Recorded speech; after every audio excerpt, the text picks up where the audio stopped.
Sega. Dudes. Dude, Sega. All right. Back at it again.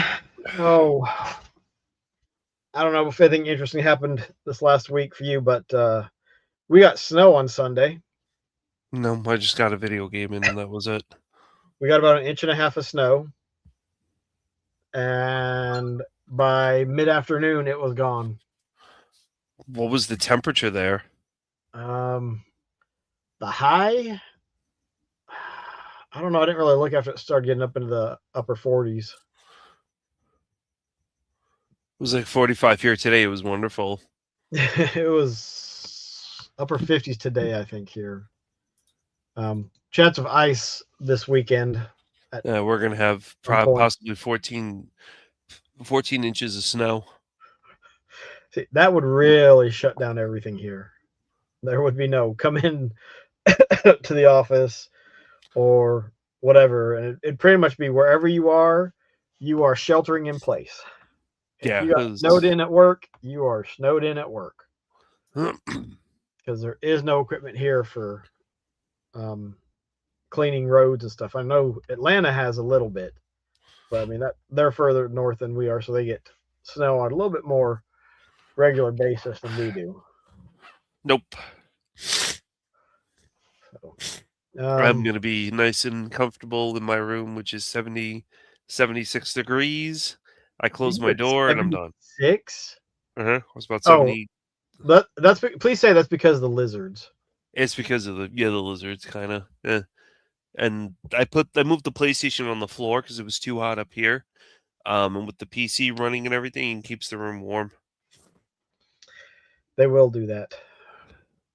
A modern console and PC, yep, that'll heat things up. It makes the summertime a lot of fun. But I don't know if I posted it. I don't think I posted it on Discord or on X. I might need to put something up. But I finally beat Outrun for the Sega Master System. So I've already got 2 games beat for the Master System, and even though I don't have my list. So obviously those 2 are on it. I was hoping to get some more input from people. I'll give another couple days, and I'll make a video about it. You never beat it? No, I'd never beat. Dude, Outrun for the Master System is annoyingly hard. Isn't that the one that Master System Marceau always tries to beat? Oh, he speed runs it. Oh, geez. Yeah, so speed running it, I mean, you get used to all of that, but trying to just beat it casually, oh my gosh. Like I've got the little spreadsheet I've got for the games I beat during the year. For that game, like I've got a time field now, and it just says years. I mean, I don't know how many hours I've actually put into it, but I've probably since 2017 or 2018, whichever year I got Outrun, I've put several hours into it. I mean, the game took me a little over 5 minutes to beat, but I've put probably over 20 or 30 hours into it. That's crazy. It's oh my goodness. The Master System version is very difficult. Like I beat the Genesis version on easy probably within a few tries. Outrun 3D is definitely easier. But yeah, I mean, I've got 4 games beat for this year already, which is kind of interesting. So if I was able to actually keep up with that, I'd have 48 games beat by the end of the year, which I'm hoping I have more. But when I sit down and start playing some of these Master System games more regularly, like that number will probably jump up quicker as I get into some of the games that don't take long. But I've focused on Hang On and then Outrun and then Afterburner and Space Harrier, which I don't know if I'll beat either of those this month. Space Harrier is fun. It's fun, but dang, it's hard. But Cartridge Club for January is doing Yu Suzuki games, and they picked those 4 games. So I have been working on those on the Master System. Whose club? Cartridge Club. Oh, okay. It's the game. Their game of their month is you play any of those or all of those, whatever. and then I'm gonna do the podcast for that. So I was like, all right, I've got to put some time into them, and then I beat Hang On. Hang on, it's fun. It's fun. It's a lot easier, I think, to get through. But it's definitely worth playing through. I think I need to try to see if I can beat the one on the SG-1000. For that, it's just you make it through one course. It's good for me. It's nothing that I'm like, okay, this is fun. Play it for a little bit. I made it through the first 3 courses, which is better than I'd ever done. I don't know how many courses there actually are, but I think it's just they just add the number of bikes on the road.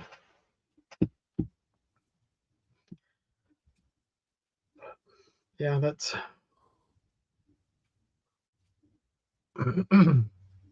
I am just playing Octopath Traveler and nothing else. Nothing good to play then, huh? That's it. I got a video game in, and I've been playing Octopath Traveler, and that was it. That was it. Nothing exciting like that, but that was Yeah. about it. Well, I got you saw I got Expedition 33 installed Yes, you did.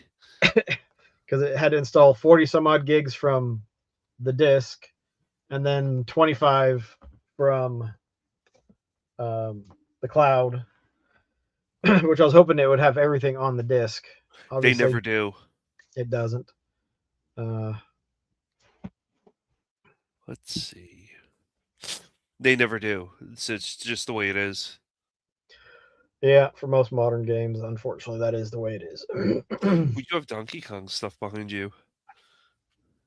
I've had Donkey Kong stuff behind me That for was the first time I noticed it. quite a while because I think I got these two figures from Walmart, and then there's the Lego version.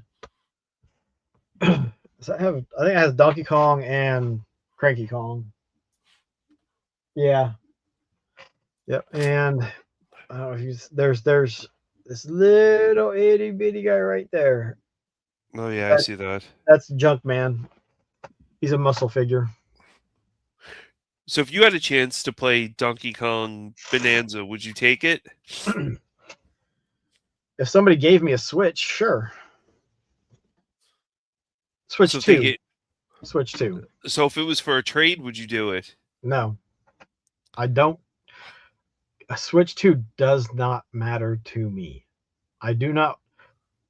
I think the value of what it is good, but what it is not what I want. I don't want a portable system. I don't play on the go. I don't want to pay for a portable system. And even in a trade, you're paying for it. Yeah, well, I guess. I mean, how are you paying for? Well, you're trading it for one thing that you have for another. But it still has a cost, doesn't it? I guess. I mean, you're not gonna. What is it? It's $450. Uh-huh. You wouldn't let it go for $200, would you? If it was the right system, yeah. Right. 1000%. If it was the right system, definitely. Dude, you should just take it to GameStop then and trade it in. Sell it. They're all closing by me. Are they all? I could definitely check. But I don't think there's many of them around anymore. I think there's still 3 here in town. There's the closest GameStop to me is. Oh, nope, they did close one of them down at some point. There's one near where I work and one on the other side of town. 22 miles, 21 miles away from me is the closest GameStop. There's 1, 2, 3. Nope. 1, 2, 3, 4, 5, 6, 7, 8 GameStops in 1,000-mile radius. Why in the heck are you looking at 1,000 miles? I'm Like, looking at all of Long Island, however big Long Island is, there's only 1, 2, 3, 8 GameStops. There used to be 30, now there's 8.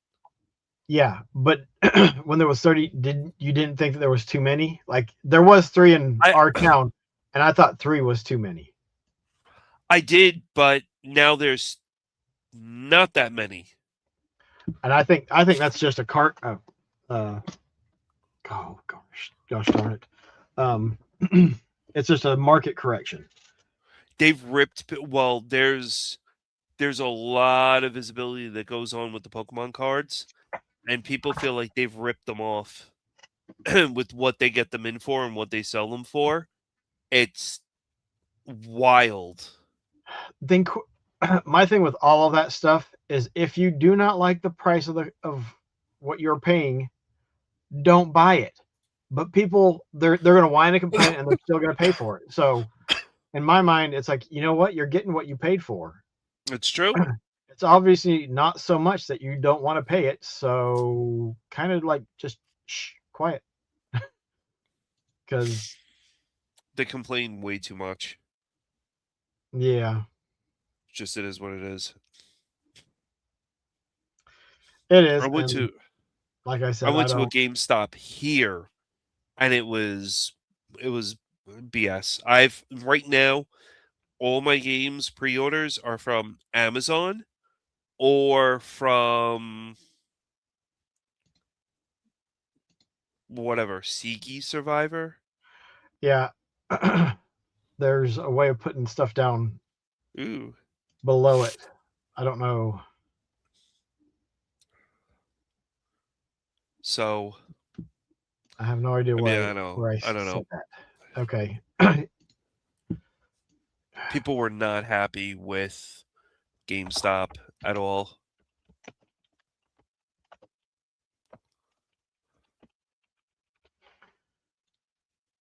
See if I can update yours. I don't have Switch. Even though I was talking to friends tonight, and I was like, "Yeah, why don't I make a Twitch account and just have and just talk about reptiles, and just have like hey, let's just talk You can about just do that reptiles." with the one that you've already got. Oh, Challenge. you say Twitch? Uh, I was saying Twitter. no. So yeah, I'm just whatever. Can you not like freak the fuck out and just? So These that things was are something you usually could as do. fast as fuck, but whatever. No, I just I got into I get bold, dude. Thank you. I got into the topic of that. Just it was very interesting, and then we could get onto our video game stuff because there was a guy that was in the reptile store tonight, and PetSmart told him, to put on a welder's glove, grab the chameleon, and like let it climb on you, and that was pretty stupid. You don't do that because you could stress them out and they could get a heart attack. Oh my gosh. Which is so true, and I said to the guy, I'm like, really, you took that advice and did that? Like, are you an idiot? And just no, it some people have no brains. But if you don't know, you don't know. I mean, come on, you see how delicate they are. People even tell you how delicate they are. I've never heard that they were delicate. They're stupid delicate. They're very. This little thing I have over here is pretty delicate. I've been trying to get it out of the tank for almost the entire for the whole show. I can't get the damn thing out. So whatever. I think I've more. I think I've gotten more with reptiles than I have video games. But no, no, video games are. I was actually getting excited today because of Corpse Party. Necrophilia, huh? Corpse Party's pretty good. No, I'm not into that, but I was like, oh, that just totally went over his head. Nope. Saying just likes playing with dead people. All right. I was watching an anime and it's like Corpse Party. And I was like, wow, this is really cool. I gotta keep on watching this. So I don't know, man. I started watching one. What was it? Something about I killed slimes until I was max level for 300 years, over 300 oh, I years. love that show with the Oh girl my with the hat. gosh! I'm 4 episodes in. It's the stupidest thing I've ever watched. The first episode was good, and then it just went downhill. I was like, it takes them so long to even do anything. It's just like The Highland Witch. Oh my gosh! Yeah, that's it. It's slow. You need to look for better. I gotta give you better anime to watch. There's much better. Well, anime to I was watch. watching that one. The thing is, I need to sit down and like I've got Orgus that I need to finish. Hakoda no Ken or Fist of the North Clavetis is Star. very good. I gotta finish Fist of the North Star. I probably just need to I need to rewatch it.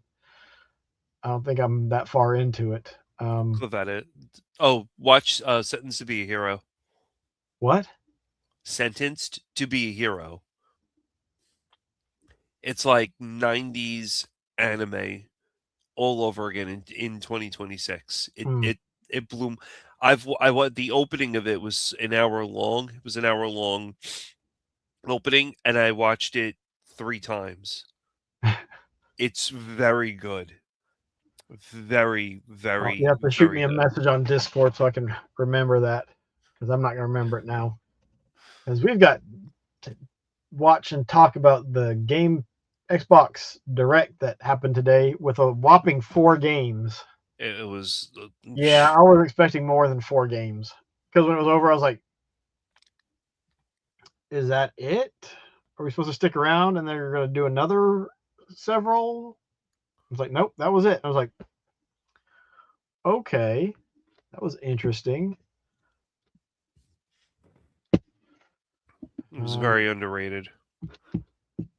And the first one, but the thing is, okay, all the games shown today are available on day one on Xbox or with Xbox Game Pass.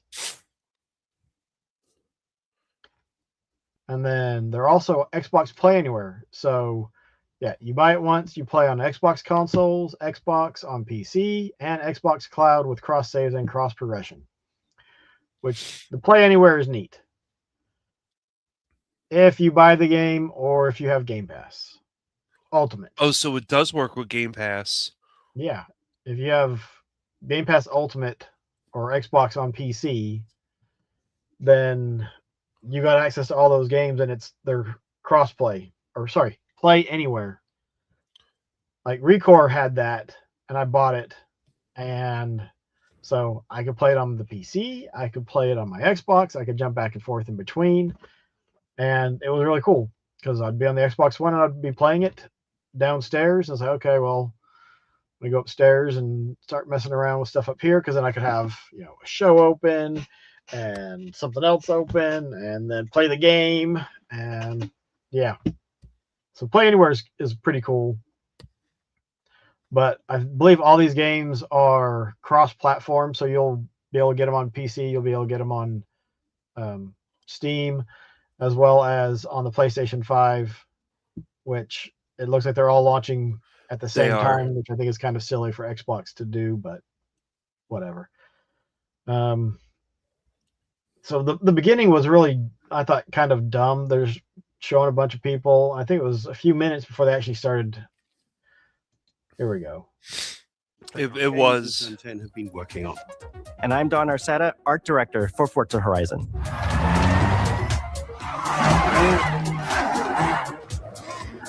The Horizon Festival is a celebration of beautiful cars, hit music, and breathtaking locations around the world.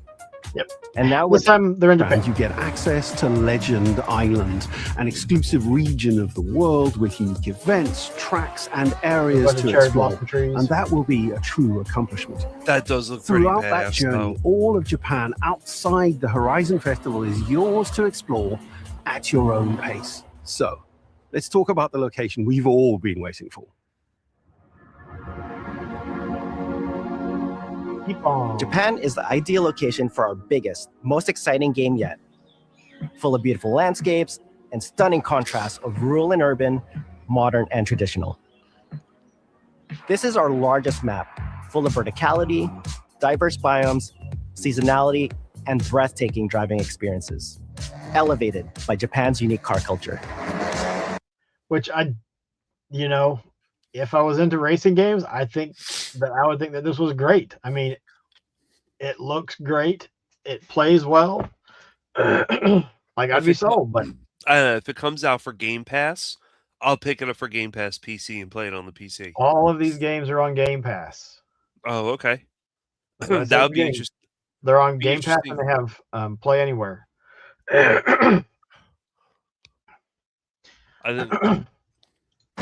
So we knew from the start that we wanted to deliver the most compelling and authentic game possible. To help us create those experiences in-game, we sought out advice and insight from people who've lived with Japanese car culture their entire lives.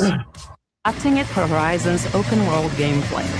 And since Japan is home to driving experiences unlike anywhere else, that process begins with the roads. Inspired by the C1 Loop, Ginkgo Avenue, and mountain passes, like Mount Haruna and Bandai Atsuma. Then we layer in the details around them, creating a world where every road leads to discovery. For this game, we built our biggest urban area yet. Our Tokyo city is 5 times larger than anything we've designed before, with multiple districts, each with a unique identity.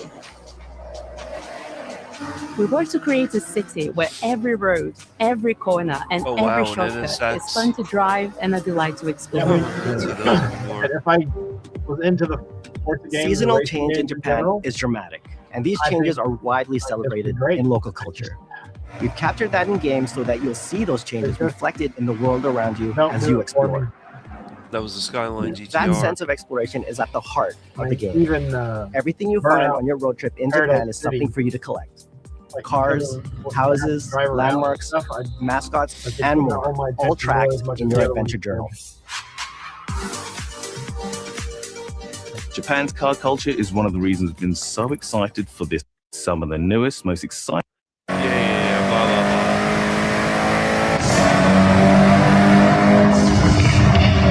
That's pretty crazy. You can hear the blow-off valve.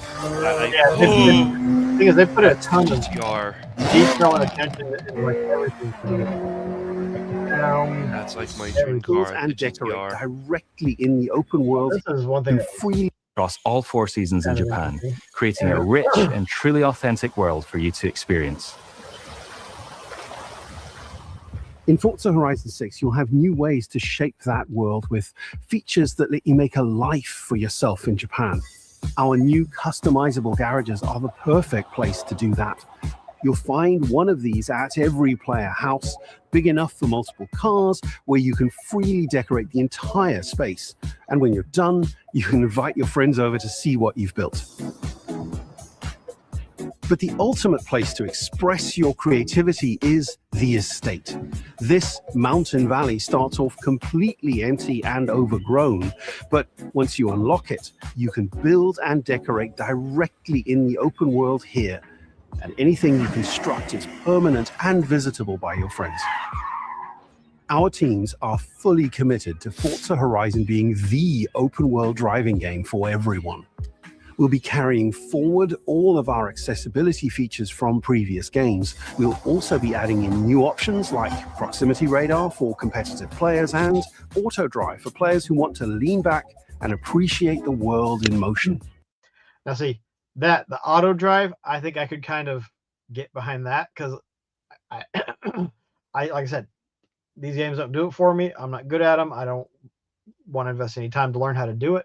But being able to just let the car drive and you can just look around and enjoy the scenery, like that's what I'm waiting for in real life too. So Mario does that. The new Mario Kart, you could just drive around like tour mode.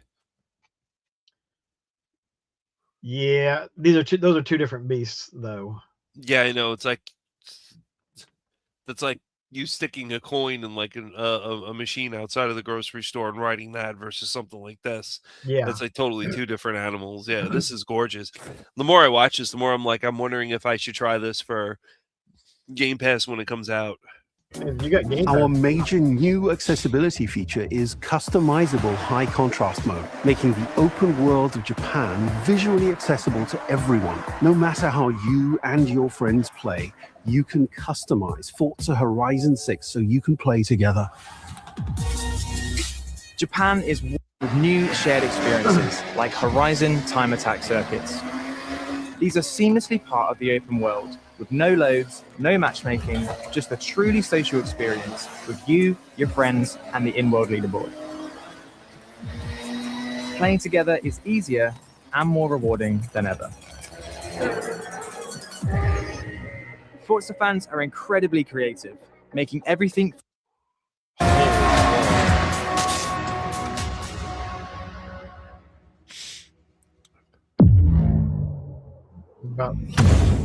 Was that a Mercedes? No. Oh no, it's a Gundam. That's a Gundam. We're gonna have like a Gundam race. Or transforms into a giant one. And that's funny that they choose a Nissan, Honda 2000. A mech of some kind. Is that the S2000? Yeah. See, Xbox Series X, S, Xbox on PC, Xbox Cloud, and Steam. So, okay, that was not coming to PlayStation. No, it's very specific. Like you have Forza. At least did they put Forza 5 on PlayStation? I don't know. Let me see.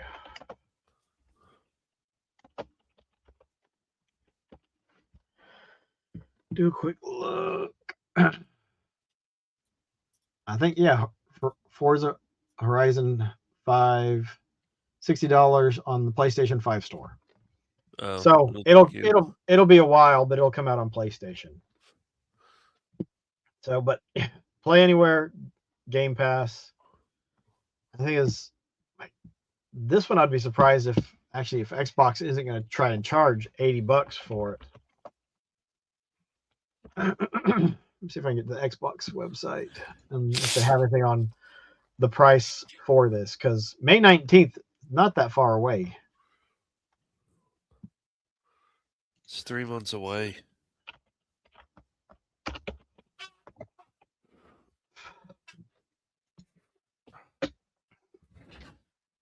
Could probably just drop the Horizon part. Okay, it does not have a price for it yet. Oh, hold on. Choose edition, $70 for the standard edition, $100 for the deluxe edition, $120 for the premium edition. Oh, and I bet Game Pass is only going to get the standard edition. Well, I don't. What's the difference?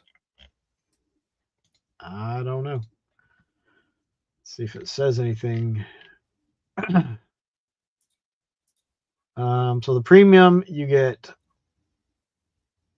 some kind of car pass, expansion 1, expansion 2. Okay, so they're adding in DLCs, welcome pack, Italian passion car pack, time attack car pack, some sort of VIP thing. So there's extras that you get if you pay for the premium experience. But there's Forza Horizon 6.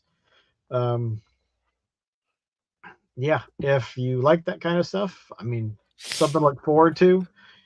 If you don't, well, then I don't know. Maybe the next game that we look at from Game Freak will interest you. This game is weird. Looks cool though. I have a lot to this one. I have a lot to say with this one. Well, let's go ahead and litter it. A number of times that they reference Pokemon in this, I was just like, okay, we get it. 新しいアイデアや世界観の構築に挑戦しています。ビースト・オブ・リンカネーションはまさに新しい体験ができるゲームです。遠い未来、文明崩壊後の汚れに侵食された日本、そして一人と一匹のアクション RPG というゲームプレイで構築されています。この美しくも過酷なビースト・オブ・リンカネーションの世界で皆さんにも臨場感あふれる冒険を味わっていただくことができればと心から願っています。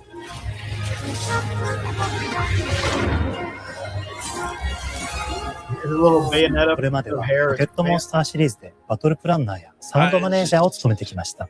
ただ、新しいゲームに挑戦したいという強い衝動もずっとあったんです。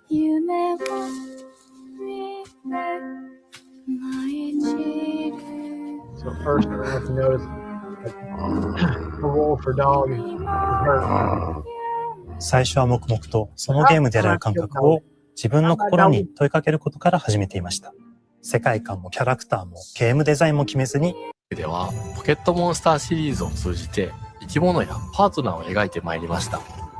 しかし今回のプロジェクトでは過酷な世界を相棒と共に旅をするという体験を目指しています。汚れと呼ばれる寄生植物が蔓延している世界がかつての文明の背景を覆い尽くすほどまでに植物が生い茂った過酷な環境となっており、ダイナミックな移動が要求されます。このような経緯で地を自由に操ることができる鶴のような神をエマの能力にすることになり、プロトタイプも出来上がってきました。そしてそれがエマという人物のバックグラウンドとキャラクターデザインを形作っていったんです。これまでゲームフリークは動植物や自然と真摯に向き合ってきました。形状を自由に変えられて武器のように鋭くなりつつも美しい、そんな中核となるモチーフとして植物を選びました。ただ単に美しい植物を風景で表現するだけではなく、遊びの植物を取り入れました。 If you pause the video here, right? Now, what I'm going to do is I will share my screen and show something.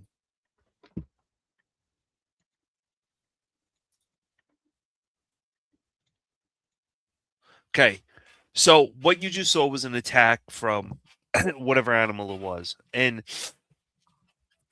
I don't know what went on when Game Freak was thinking about this, because they're so, Nintendo and Game Freak are so, Pow World, Pokemon, slap on the wrist, you're getting sued, right?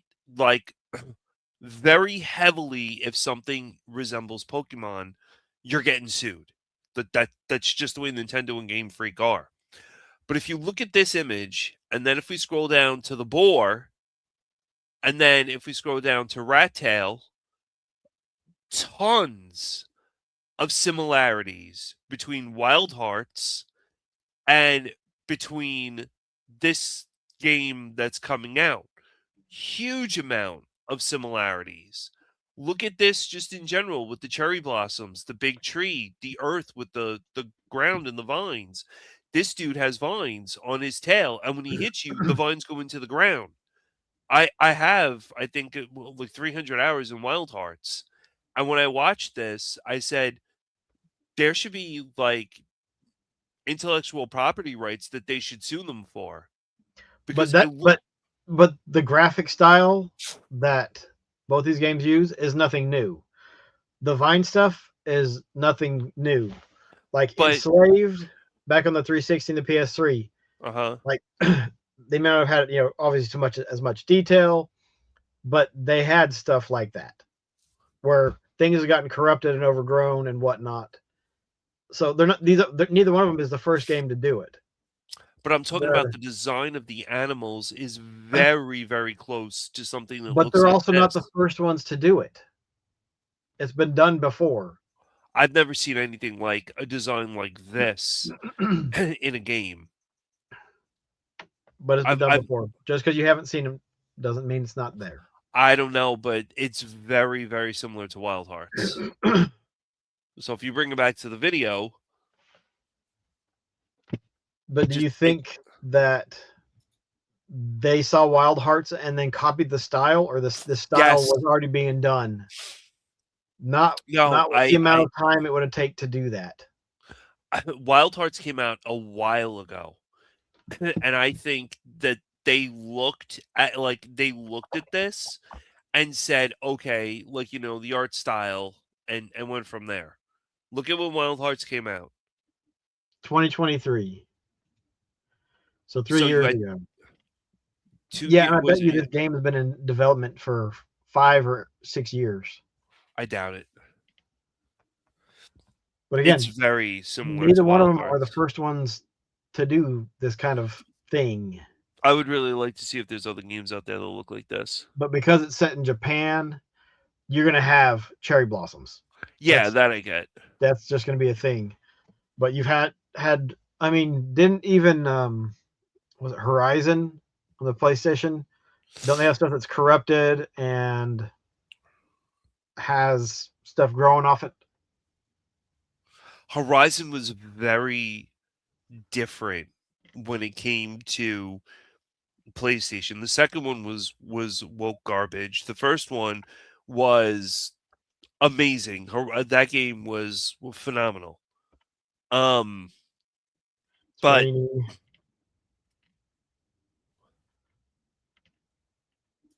so you had some corrupted beasts, whether they're mechanical or biological. I'm like, let me. Yeah, we bring that up. We'll be right back. Oh, Enslaved 360.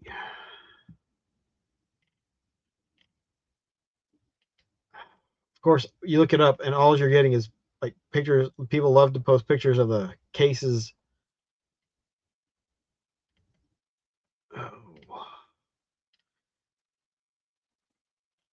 All right, that's just the cover, but showing a giant robot from behind it. So then, the thing is, there's, Game Freak and Nintendo are a little bit too sue happy.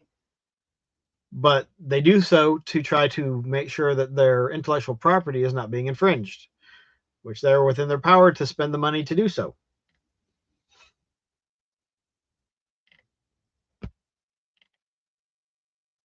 But how many people are going to do the opposite thing and then sue them? Not that many people, because they don't have the funds or whatnot to do it. So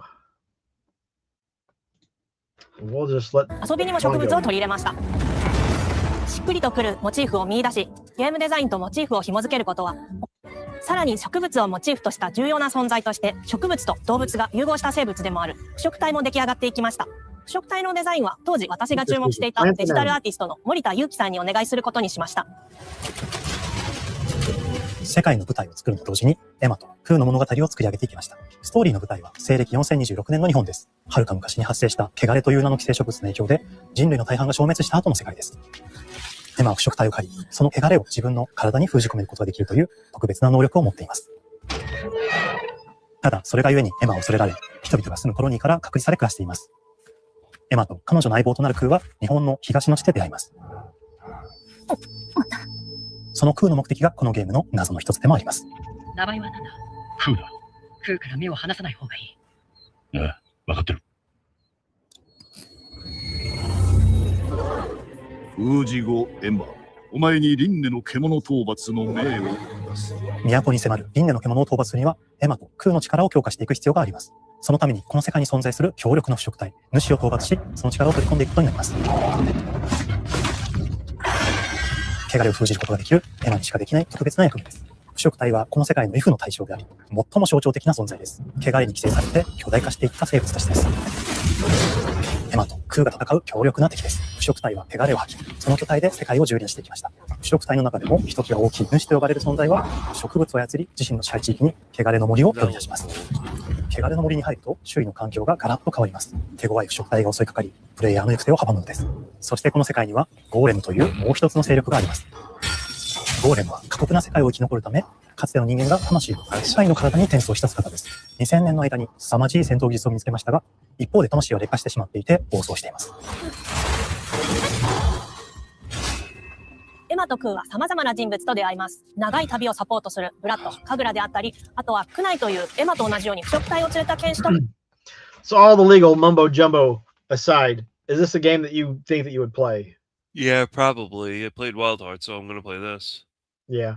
I think the thing to remember is Game Freak and Nintendo might be kind of sue happy trying to protect their IPs.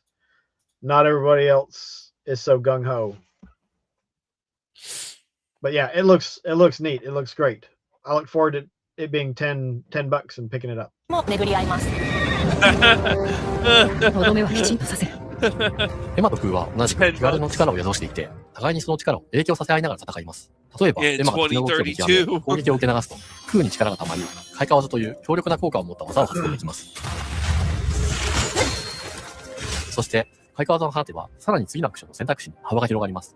例えば、ある開花技を使うと、エマをギガンマの大輪を使って、その大輪に跳躍して、音割りを行うことができます。また、別の開花技を使えば、敵を縛り、エマの強力な闘技を敵に叩き込むことができます。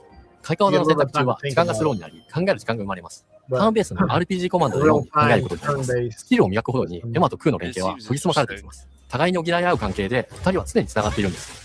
エマとクーには、それぞれスキルツリーがあり、エマが行動すれば、クーに影響を与え、クーが行動すれば、エマに影響が与えられるようにしました。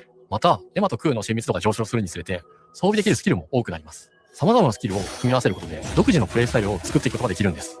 さらに、エマとクーを結びつける霊秘石や、エマが受け流しを行った際に発動する刀の効果を重ねていくことなどで、より奥深い戦闘ができるようになっています。遠距離だけで戦う人もいれば、ステルスだけで戦う人もいますし、常にエマで戦闘を仕掛ける人もいれば、クーを先行させて戦わせる人もいます。エマとクーでどのような装備で、どのような霊奇石と組み合わせて戦うのか、プレイヤーの皆さん次第です。皆さんがどんな意外な組み合わせを生み出すのか、今からとても楽しみです。It looks like it's actually feasible to have, you know, a different play style. Like you're not forced into, okay, this is, you know, you just have to run in with your melee weapon and hack away at it and figure out what you got to do. It's like, no, you can stand back and try to shoot it from afar, or you can send in your dog to weaken whatever, and then jump in and help finish it off. Yeah, that is a good feature about that. 遥か昔に汚れに追い尽くされた美しくも過酷な新たな世界、企画構想から6年間、私たちはこの世界に数えきれない秘密や奥深い魅力を極めることに全力を注いできました。Yeah, like the whole nature and machinery thing, it's interesting. I'll give them that. So let's see what else we have here with this video.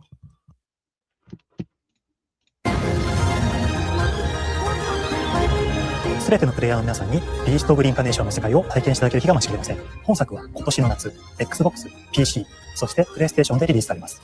さらに、ビースト・オブ・リンカネーションは発売初日から Xbox ゲームパスでプレイ可能。ぜひ、ウィッシュリストにご登録ください。ゲームフリークが挑む渾身の新作、どうぞご期待ください。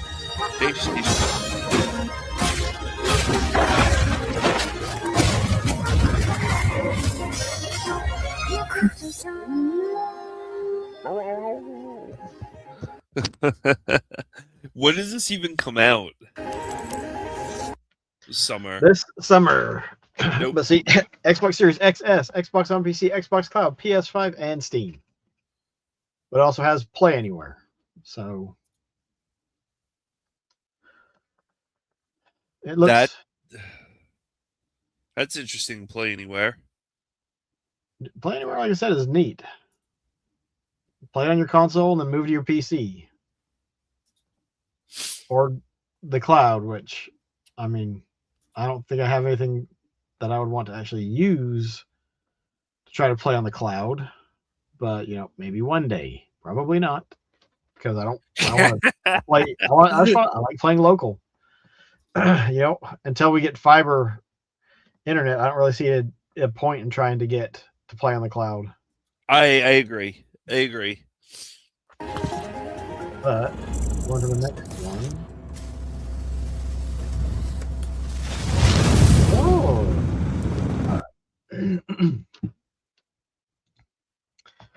So that game looks, or Beast of Reincarnation looks kind of neat. Couldn't find anything about a price, but I imagine $60 or $70 is where it's going to be at. This next game, though, I think is going to be a little bit more on the cheaper side. Oh, pause. Warning. This is a very weird and I don't know what type of game this is.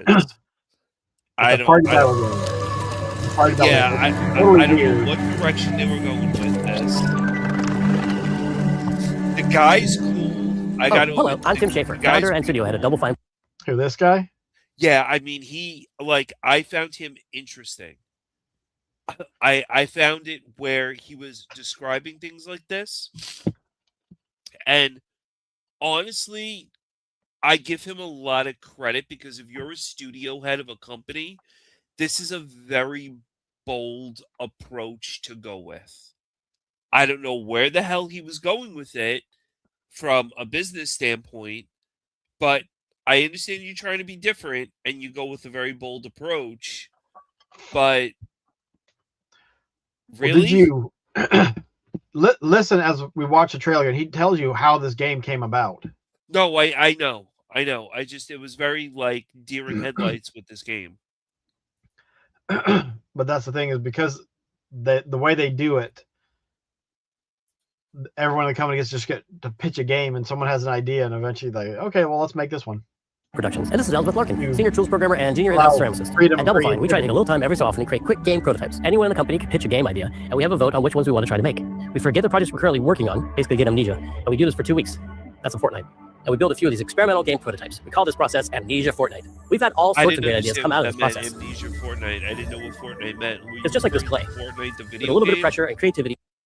Do what? I didn't understand that part. I didn't understand. Like, I understand the amnesia part, but It's just what they call that 2-week period. We're basically like, here, we're going to do a mental cleanse and work on this one game that we just came up with. Fortnite though? Why? I don't understand the terminology Fortnite. Because Fortnite is 2 weeks. That's what it means. Yes.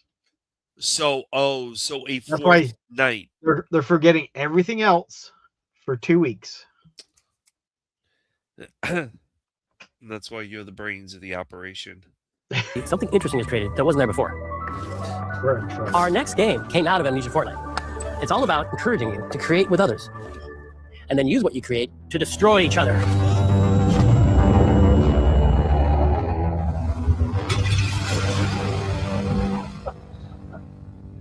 Don't worry, it's easy to make a new pot if you're playing Kiln, our online multiplayer pottery party brawler. Online multiplayer party.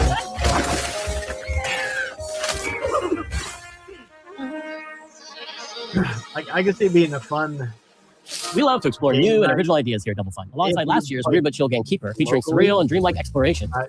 Don't know. Kiln is the other side of that coin, bringing high energy, expressive multiplayer action. Say, I don't know if this can be played locally or if it has to be online. If you play locally, that would be kind of fun. And if you had enough people, hook up 2 separate Xboxes and then just play. I think this plays to people's creativity. Yeah. Huge. Because like every time you get to make a new pot and you unlock different things to be able to do or put on your pot, which they go on about, but You'll get a chance today to see how we're continuing to foster our spirit of creativity with this next game. Derek Brandt spearheaded this pitch and is here today to talk about this fully realized Double Fine experience he's leading with his team. Kiln is a multiplayer party brawler, and it's just as much about the act of You can trading tell with your this friends guy's got a lot of passion. as it is fast-paced. You can tell like how excited he is. Like he's passionate about this We game. built this This game guy, to respond to your creative this guy's like, please play this game. I want you to play this game.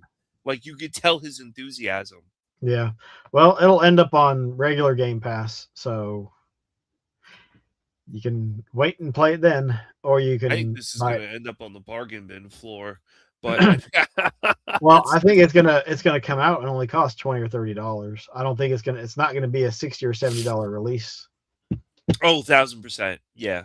1,000%. Because I think a lot of the ones that they'd shown, well, the games they showed previously, like none of those were $60 games. No. Design choices, No. as well as your relentless cruelty to anthropomorphized clay pots.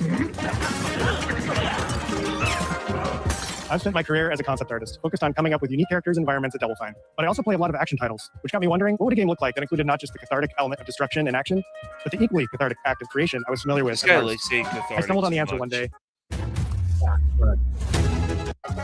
And when it comes time for Game about pots that have to transform into this. pot up the water, to ultimately douse the enemy's kiln and win the game. Got him once. Now keep at it. Yeah, it's definitely an odd one, but that's not bad because of the ones that they showed. Wow, what a horrible way to pause a video. Cosm Quest. Cosm Quest is a lot of fun. That's one even the Munchkin has had a lot of fun with. So I laughed because I was on a conference call when this came out, and I was on a conference call with my friend. And when the conference call ended, she popped up. My friend takes himself off mute and says, "Wow, it's a really interesting developer. How does one acquire her build?" And I had to get off the conference call because I almost fell on the floor. I know you don't. He was referring to the way she was built. I'm just like, wow, really? But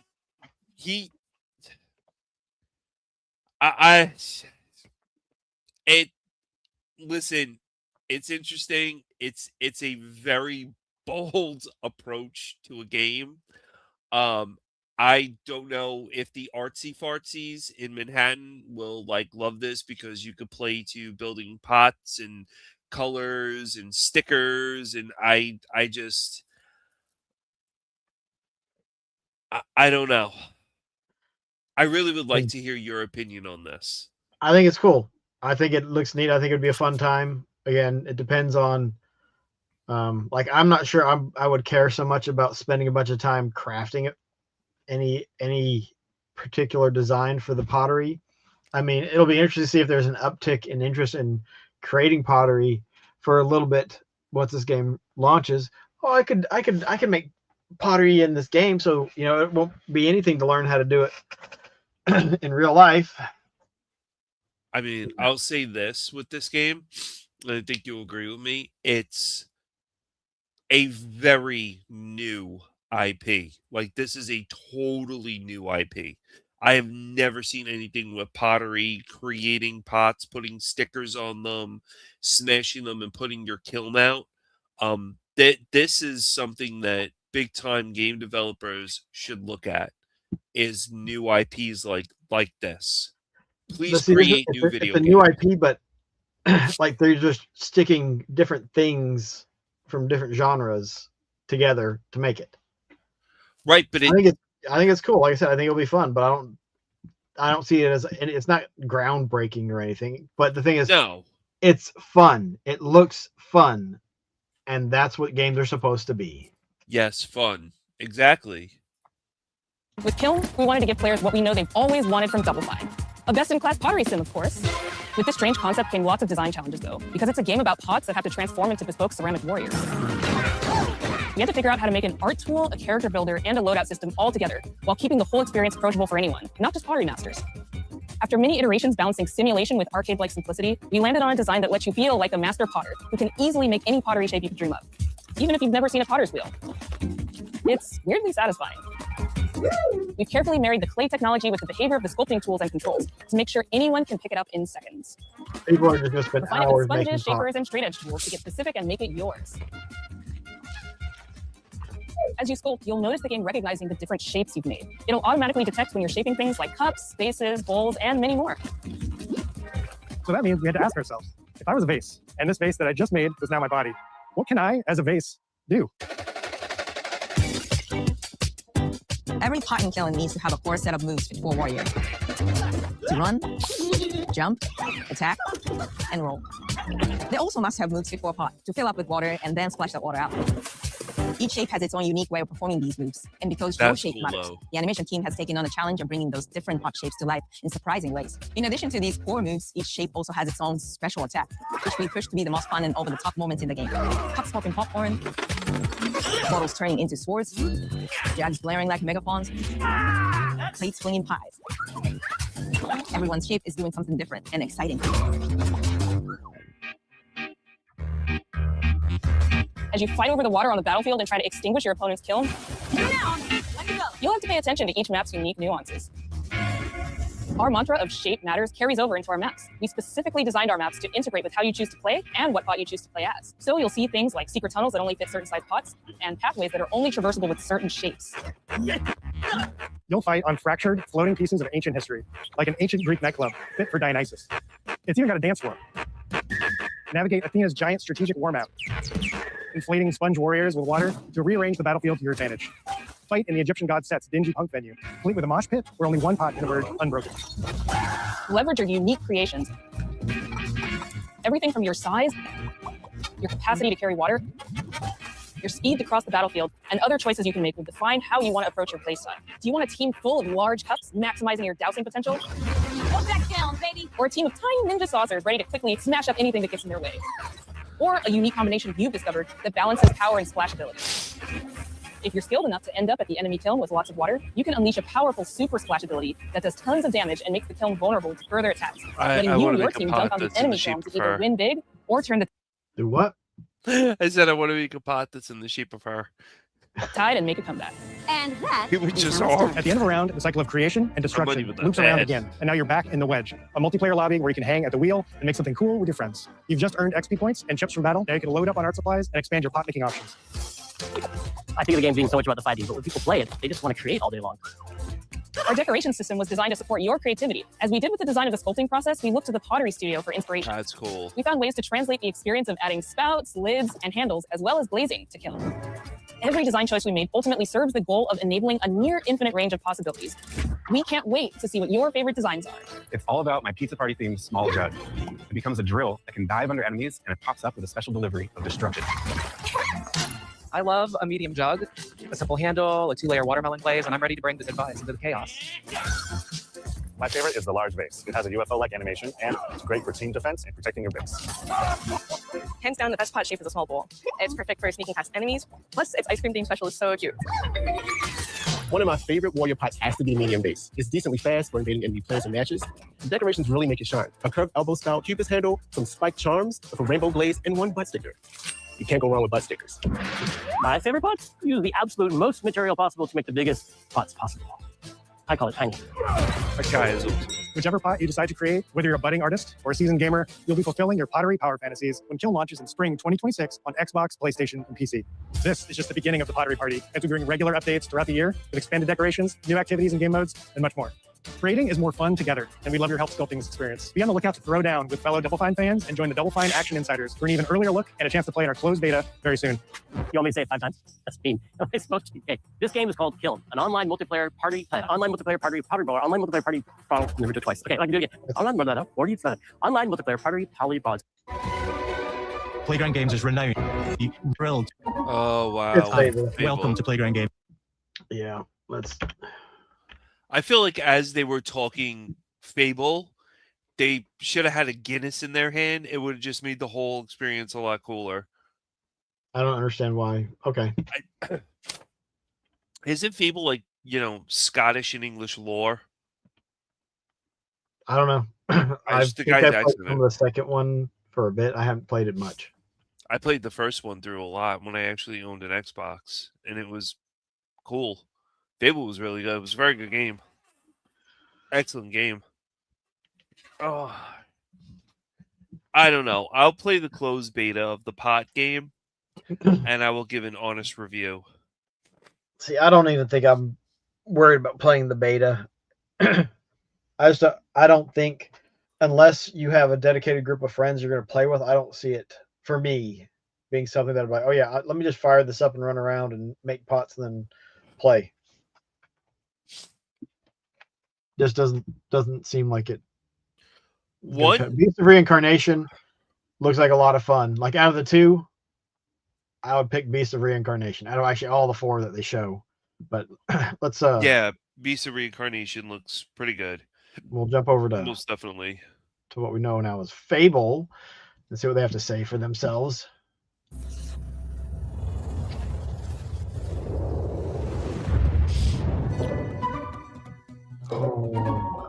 Hi, welcome to Playground Games, where I'm thrilled to share our very first deep dive into a game we've been making here for a really, really long time. Yeah, Fable. All the blabber. Of extreme danger, your heroic powers first emerge, and we discover that you are Albion's first hero in a generation. But not long afterwards, disaster strikes, and the people of your village, including your beloved grandma, are turned to stone by a mysterious stranger. Suddenly alone in the world, you'll set off on an adventure, which will change Albion forever. Venturing out into the world is a huge moment, because this is Albion like you've never seen it before. Idyllic rolling hills, magical forests, bustling villages, sleepy hamlets, oversized vegetable patches, and stunning vistas. And because our Albion is truly open world, for the first time, you'll be able to explore this rich and detailed world seamlessly, with the freedom to go where you want from early in the game. We can't wait to welcome you back to Albion's iconic capital city, Bowerstone. Home to Fairfax Castle, the Old Clock Tower, and the legendary Heroes Guild.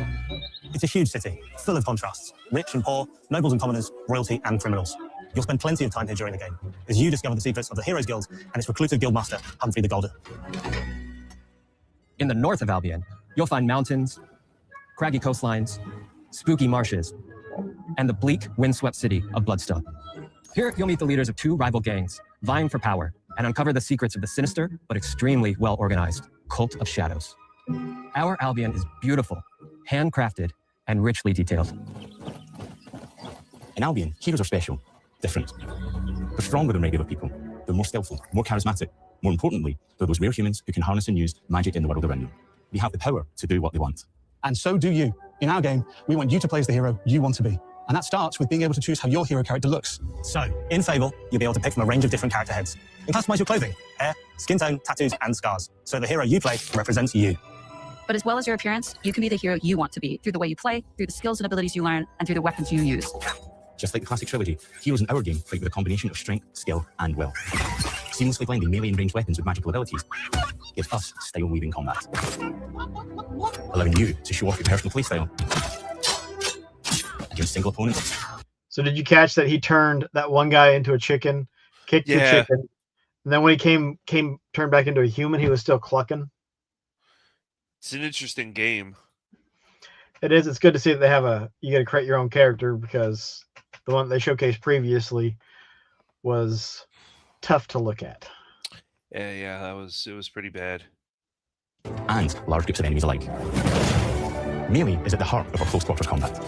You'll use light and heavy combos, often knocking enemies off balance and executing stylish finishers. Swap to your ranged weapon to bypass enemy guard and deal with troublesome flying enemies. And of course, you'll be able to unleash your powerful spells to both manipulate and devastate your opponents. We're excited to be bringing back some fan-favorite adversaries for you to fight. Oh yeah, this is funny. Hobbs are back, as are Valkyries, Hollowfolk, and Trolls. And we're adding brand new enemies too, like this fearsome cockatrice, giant fire-breathing chickens. Each enemy family is different, with their own weaknesses to exploit and defenses to overcome. But with all the unique tools in your combat toolbox, how you defeat your enemies is up to you. But there's more to being a hero in Albion than fighting, so much more. When we talk to people about their favorite memories of the original games, so many of the stories were about the stuff you can do when you weren't just being a hero. The normal, everyday stuff which happened when you interacted with the people of Albion. For me, what I remember most vividly are the inhabitants of Albion, and the things you can do with them, or to them. The crazy thing about the classic Fable games was that in the middle of a sprawling RPG was almost a complete other game, where you could just mess around with the villages and townsfolk. And we built that same experience in the middle of our game too. Buying a house, getting a job, making some money. Romancing a villager, getting married, having kids. Fancy a date? Perfect. You can get to know me better. Buying another house. Buying every house in Albion. Buying every business in Albion. Getting rich. Marrying a bunch more people, having a bunch more kids. Probably getting divorced along the way for good measure. And this game within a game is unique to Fable. It's systemic, interconnected, and you see the ripple effects of the things you do everywhere you go. And all of this revolves around the people who live in Albion, who we call the living population. There are more than 1,000 of them, and every single one is unique. Each of them has a name, a role, a daily routine, and their own personality. You could follow any one of them for a day and just watch them live their life. They'll get up, go to work, spend some leisure time on hobbies, then go home to bed. But what's even cooler is that you can talk to every single one of them in fully voiced conversations and interact with them in loads of different ways. Maybe the job they go to is working for you because you hired them to work in one of your businesses. Hey you, working hard? How can I help you, boss? Maybe the bed they sleep in is in a house you own because you're the landlord. Or maybe their bed is on the street because you evicted them. All right. Oh, it's you. You're awful. And all of the stuff you do affects what they think of you. You're a legend. Because everything you do builds your reputation. Very impressive.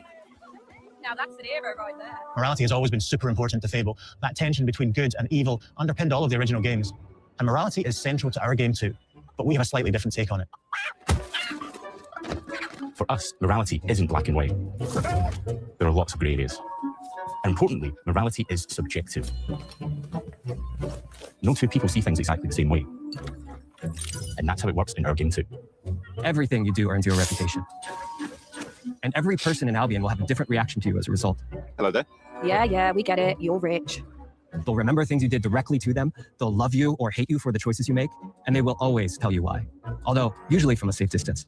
Our game will never judge you, but the people of Albion will, loudly. Imbecile. Your reputation is created by the choices you make, and you are going to make a lot of them. Big choices, little choices, moral choices, and some choices that will actually change the landscape of Albion for the rest of your game. We call this idea, your choices change the world. Let's give you an example. Early in the game, you'll meet a character named Dave, an egotistical gardener in a rural village who discovers a magical growth formula. He accidentally turns himself into a giant and becomes a big problem. It'll be your job to deal with him, and ultimately will be your choice whether to kill him or to spare him. Comedian or If something. you kill him, his giant corpse will lie on the farmland just outside of town for the rest of the game. And that is going to affect house prices. It will also affect what a lot of the villagers think about you. Especially Dave's sister. In Fable, the choices you make will define you. What does being a hero mean to you?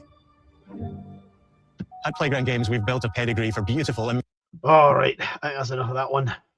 I mean, it looks like a Fable game. It looks like it'd be fun if you want to spend hours and hours and hours and hours and hours in it. I dumped a lot of time into the original Fable. It was good. I mean, it was a very good game. Do I want to play more?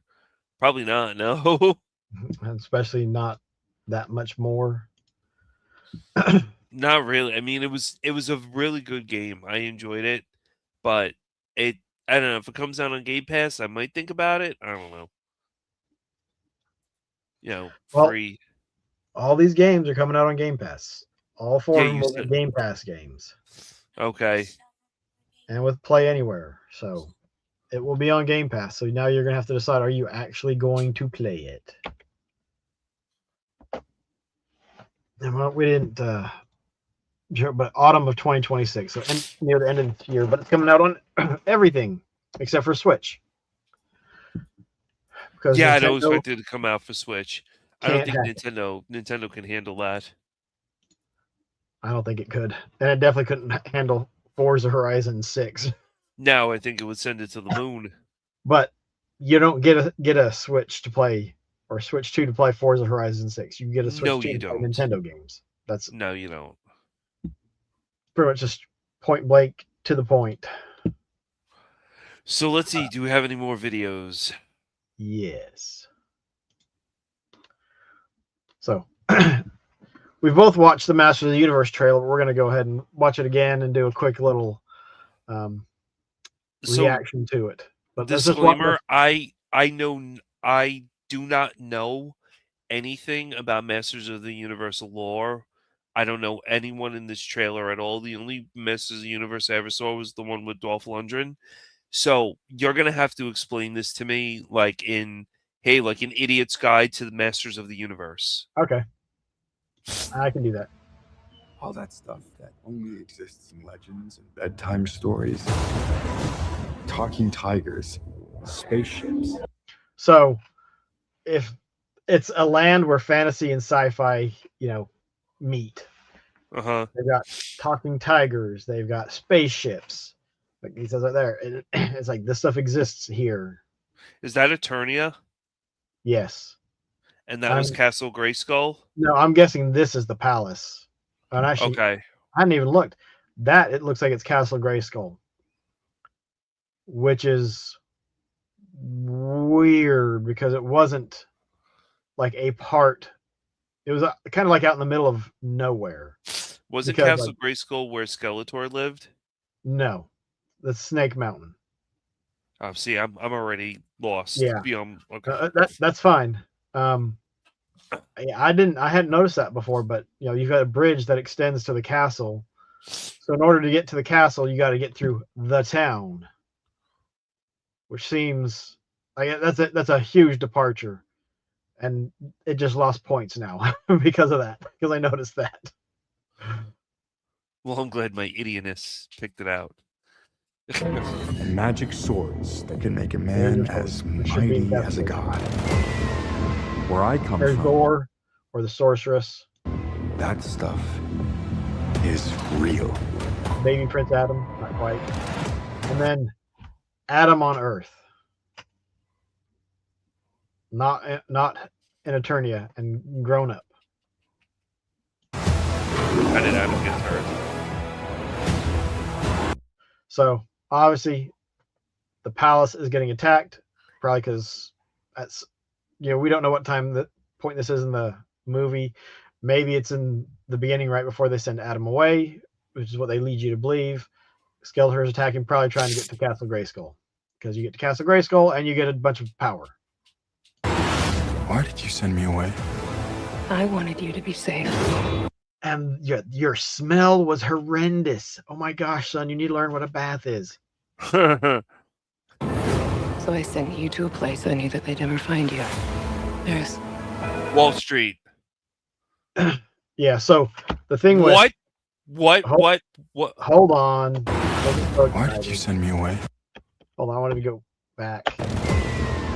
Where I come from, that stuff. What the heck? I sent you. Did you send me away? I wanted you to be safe. So I sent you to a place. all right, so they're running back to Castle Grayskull is what I imagine.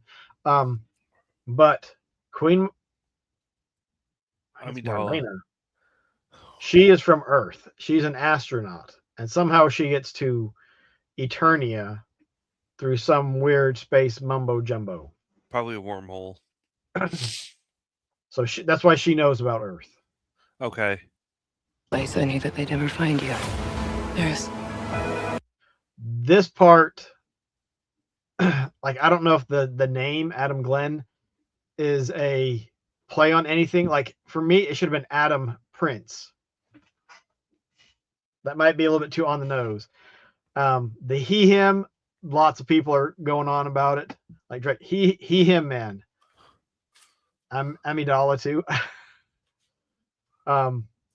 But if because this is a play on He-Man, or if it's a joke, or it's a big corporate and they force you to add your pronouns or whatever.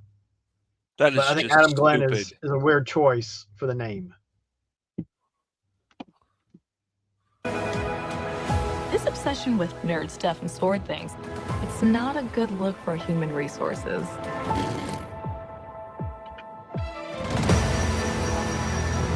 I know it sounds crazy, but that sword is gonna show me the So this is a big barbarian looking guy. way home. Which, hold on, I gotta. Sir, you can't. So, Big Jim, all this Big Jim stuff. There were several of the Big Jim toys that were repurposed and slightly modified for Masters of the Universe stuff. Like, there's a tiger in the Big Jim series that became Battle Cat and Panther, and there was a guy called Iron Jaw that had a little jaw that I remember him, yeah. But in Master of the Universe, he's called Trapjaw. And Iron Jaw had like a bunch of accessories and stuff. Yeah, it's Queen Marlena. But so this is a nice little nod. And this guy looks like Vicor, which is an early concept art and naming from the original Masters of the Universe cartoon. How do you know all of this? Like, I'm just blown away. Because You I love like Masters of the Universe, so You love Masters of the Universe. and I wish you could see like more of the stuff back here. Like, I can't make any of that out. I mean, that could be a Vicor right there. That could be a Vicor. Can't tell what that says up there, but Pork. It looks like it says pork. Well, it's something. It looks like an ORAK. Forak, Porak, Torak, Hordak. I mean, it doesn't say Hordak, I don't think. But yeah.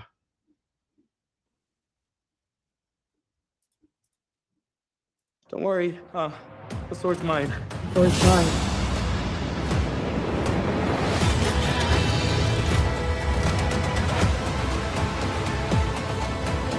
Hang on, it's about to get weird. Hila doesn't look quite right, but we'll see. Now, here's one thing that other people are getting irritated with. So, Battle Cat. Roboto. Well, there's Cringer. That's Cringer. Who's Cringer? He looks pretty good. At least in that shot. But Man at Arms has been race swapped, which, if it wasn't Idris Elba, I'd probably be like, eh. but I'm gonna give it a pass because he's a good actor. But it could make the relationship between Man-at-Arms and Teela, who is his adopted daughter, interesting. And like, because in the cartoon, there is a cartoon, they don't really explain, like, you know who her mother is, but you don't really know who her father is, but it's hinted. And I've read things that said that was just like kind of like a joke or red herring to send people, just get people to think that it's Man-at-Arms' brother Fisto, which apparently Mattel no longer has the right to the name Fisto. So, well, I don't know where that's going to even go. This all sounds crazy. Didn't know about the author of Sorcerer's origin story, because for me, the writers and whatnot is not what is neat. It's what they wrote. But J. Michael is the Straczynski was Master involved of in so much Arms? stuff in the 80s and whatnot. Master of Arms? Man-at-Arms. Man-at-Arms. Okay. He's in charge of the Palace Guard. They're walking the Great Skull. Great Skull does not look right. Because for one, it comes off from the city. Now we know that, or that's what it looks like. Isn't that an evil place? No. It's where the power resides and the sorceress resides. It looks evil, though. But it was supposed to look menacing. But like, it's too uniform looking. Like in the original, like one of the sides of the teeth are kind of one's longer than the other. It's not symmetrical. But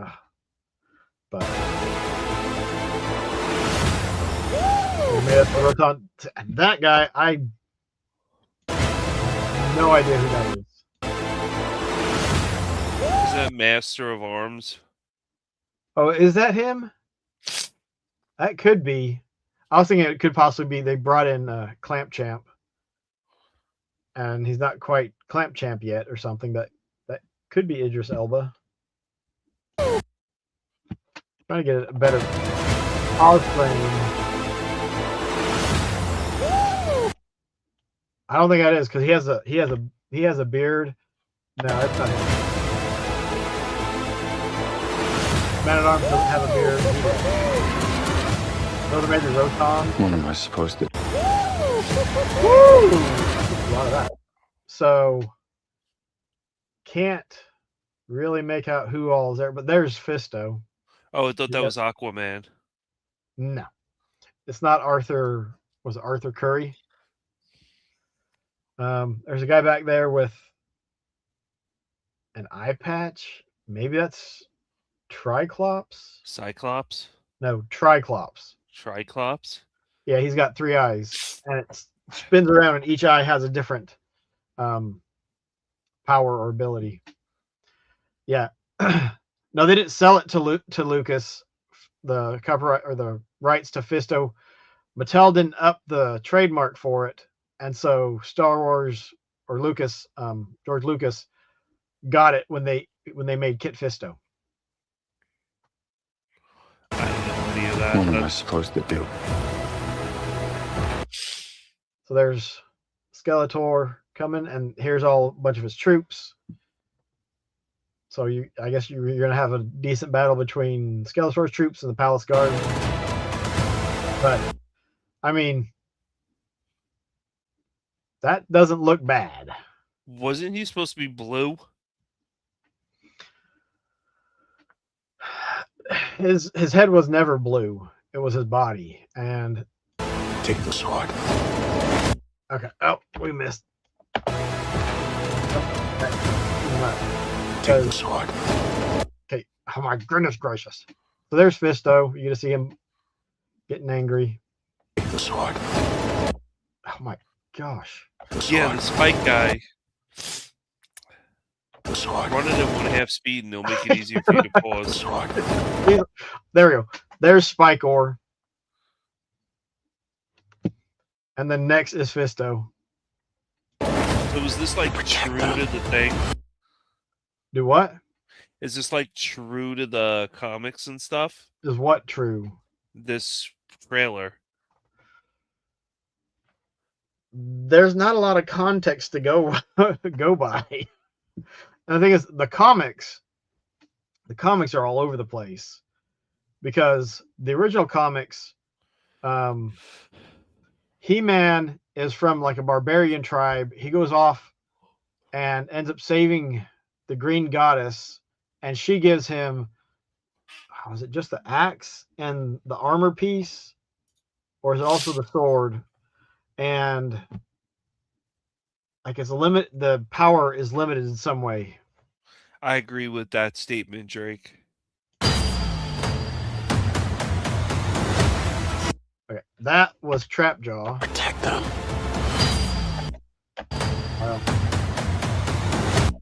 Oh my gosh. So there's Trapjaw. Trapjaw looks a little small. Trapjaw should be a little bit bigger. This one looks a little bit scrawny because it doesn't even look like he'd be able to stand upright with that arm, but whatever. Yeah, Trapjaw is one of my favorites. That's why I hope that one shot showed Triclops. Triclops is another one of my favorite. They're just the bad guys generally had some cool looks. There's Beast Man. I'm just go right past him.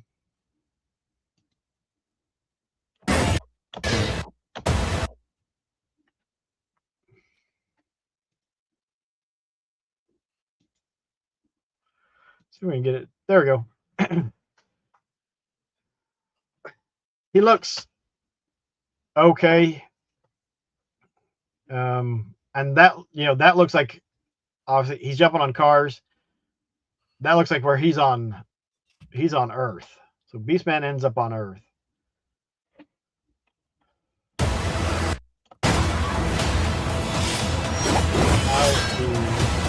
That is Evil Lynn, is that correct? That is Evil Lynn. She better be pretty hot because. So, let's see. I'm guessing that. See, Tila's redheaded. She's still a ginger. It's just some of the shots it comes across better than the others, I guess. Evil Lynn better look good because in the first movie with Dolph Lundgren, she was pretty decent.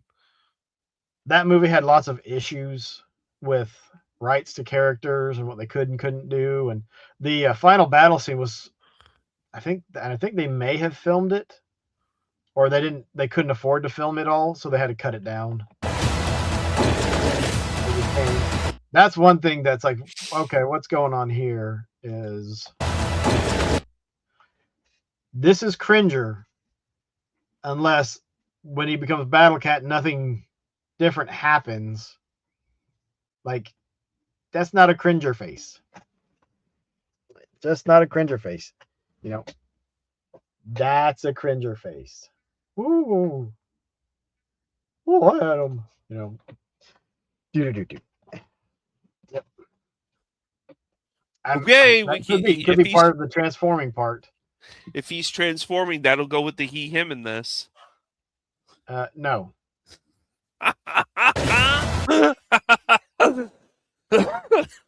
So Man-at-Arms attacking. Yeah. I have the power!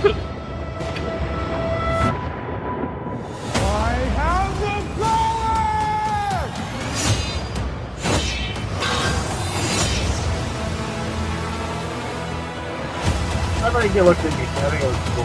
I'm looking forward to it. There's Snake Mountain. There's Skeletor. And I think so. Like, I didn't know who the guy was born with. But I mean, that shot of Snake Mountain, and you can see there's He-Man, and maybe he has King Randor. Who's King Randor? Adam's father. I thought Skeletor was his father. No, this isn't Star Wars. Oh. I know nothing about this. But I mean, Skeletor looks pretty neat. And the biggest thing is the skull. Oh, I didn't notice the Havoc staff. Like, it's got that arc in it. Interesting. So a different look. Obviously, it's not purple like it was in the cartoon, so it's a little different. Are you going to see this day one? If anyone else wants to go see it, if not, I'll wait for Tuesday because it's a Matinee. Yeah. I'm gonna have to start my stream late on Tuesday. Yeah, there's Goatman. The thing is that they actually show all the fighting between He-Man and Skeletor. So can we compare that to like the one that came out with Dolph Lundgren? No. You don't want to watch the They're totally two different things. I think it's pretty cool. I think Skeletor looks great in that one. You think what? I think Skeletor looks great in the one with Dolph Lundgren. Oh, I think there's definitely some cool parts in that one, and it's not as bad as everyone makes it out to be. But as a kid, and you're expecting like all these different characters, and you're like, why? Who are these new characters? What's going on with that? It's, and this one is going to be a lot more faithful to the original, but I'm sure there's going to be tons of changes. Like Drake said, like there's no Orko, and we're discussing it on Discord, and it's like, okay, Orko could be a drop at the end, and Orko for the next movie, but it could also be they bring in his sister She-Ra. Spoiler alert. Or I guess it'd be Force Captain Allura and Hordak to be like, oh, here we're setting up the next movie, or here's a way of spinning it off. And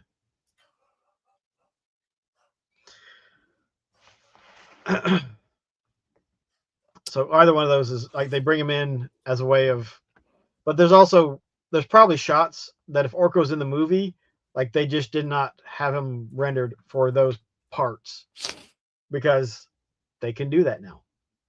And it's possible that even the where was the part with Cringer when he was getting all cranky, it's possible that part he actually is wearing battle armor, but they don't want to show it yet.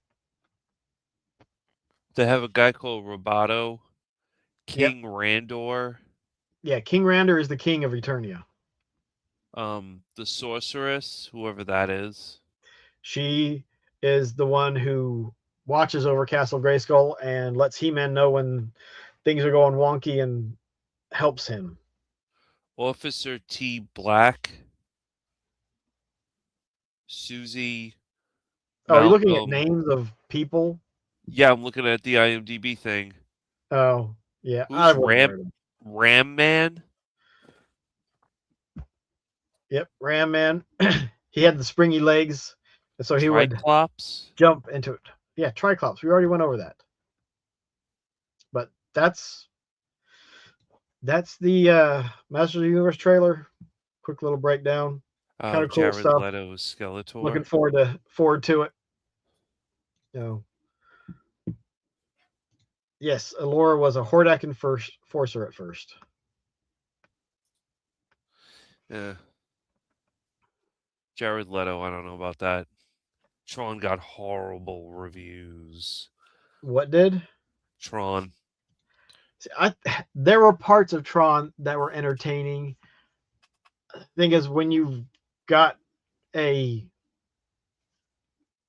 how to put it, there's only so much shining you can do, and something can still be a turd. You can still get some shiny parts on it. Like there were parts that were enjoyable, but like the dialogue was bad. Yeah, acting was not great for a lot of stuff, and it ignored too much of the two films that came before it. Yeah, good movie if you forget it's Tron. You'd have to disassociate most of what you know outside of the basics of the grid, I think, and then you can enjoy it more. But the thing is, like I said, the acting, some of the delivery is just like, oh my gosh. It's pretty bad, I heard. Yeah. It's The been thing pretty is, bad. I plan on buying it. I'm planning on having that because I got the other 2 Tron movies digitally, so I definitely want to get the third one. Oh, I was here. But let's see. Yeah, like I said, I thought it was a fun movie. I enjoyed it. I think it got more grief than it should have. That You almost really looks like think it could you be a really think that Cyclops. though? But you got the blue and the yellow, and then the little red dash right there. Oh, I don't know. but right there, that could be a Cyclops. Which probably not. But you got the blue and yellow, and then you got like a red beam coming out of his eyes. It's probably not, but that would be neat. And then that could maybe be Rogue or Storm with the white hair. I thought Iron that was Man? I thought Red that and was yellow? Marvel. Miss Marvel, whatever that Marvel girl is.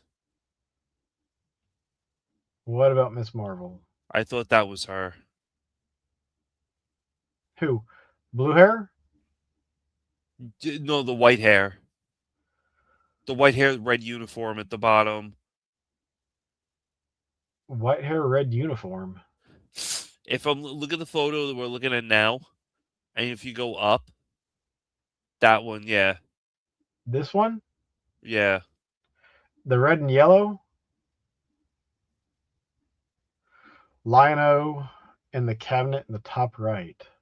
Yeah, that kind of looks. I see mean on the that top? bottom. No, bottom.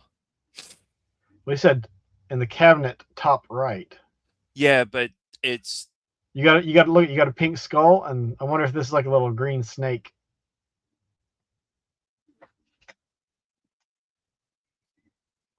Yeah, saying, do you want to ask the actor who played Londo anything who played in the Londo? cabinet? One of these two? That's it. That he thinks is Lionel. Yeah, it could be. Mysterio. That's 100% Mysterio. There's no question. If you go down with that hat and That the way it looks, that's Mysterio. that looks. I could see that. That's totally Mysterio. Black Cat, I think, is above, or some that Wakala guy. I forgot what his name was. Black Panther. He looks up. That from could be her. Black Panther right there. Yeah, that's definitely Black Panther. And then up from that is Peppa Pig. That's 100% Peppa Pig. I'm going with Peppa Pig. You go with that. I don't think it at all. We have to throw some comedy into this, but yeah, Well, I mean, there's a guy with a bow and arrow. that's Link. No, definitely not Link. It could be Hawkeye. That would be so cool if it was Or Peppa it's Pig. just, Robin Hood. But I mean, these are all I mean that I really do think is Mysterio though, and above it's Lionel. That one I could see Mysterio because he's got the fishbowl head. Or it looks like he's got a fishbowl head. But yeah. We'll leave it to people who know more to do a more in-depth breakdown, but So, that do is we have pretty any other trailers? well, we could look at the stupid Final Fantasy VII remake trailer for the Switch 2. No, thank you. Good. We can look at the Talking Flower, which I don't. It's Nope. just look. Nintendo released something. People are gonna buy it. Yeah, The that's Super stupid. Mario Brothers Wonder Nintendo Switch 2 edition plus meetup in Bellabelle Park. Since Drake's here and he is a connoisseur of Symphony of the Night, why don't you go play that? Oh, I gotta. Well, before you do that, let me go see why this dog is barking. Let me see.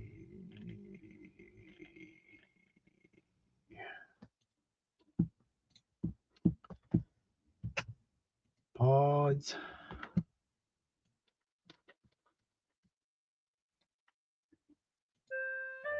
What the freak? to pause, and then it doesn't pause. What could you ask Peter Jurassic? You could ask him if you wanted, if there was a way to do a crossover between Sliders and Babylon 5. Because he was on at least one episode of Babylon 5. High of -7. Oh my goodness gracious, you can keep that. Oh, I think we're going to be in the 50s. Oh, you weren't here earlier, Drake. I don't know if you saw on my Discord. Sunday, we got snow, and it snowed a good bit for a little while. And like, I think we got between an inch and a half. And then by like 4 o'clock, it was pretty much gone. Trash 51 right pandas. now. We've got a high of 58 tomorrow. 24% chance of rain tomorrow, Saturday. High chance of rain on Sunday, but the low is 26, but the high is 53.